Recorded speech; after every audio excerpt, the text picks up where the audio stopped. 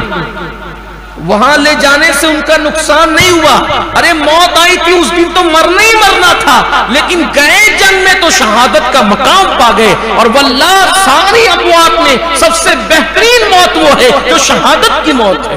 شہادت کو لوگ سمجھتے کیا ہیں؟ تو لوگ اپنے اپنے طور پر جواب دیتے ہیں، لیکن لوگوں کو چاہیے کہ لوگ اس طرح کی واہیات باتیں نہ کیا کریں.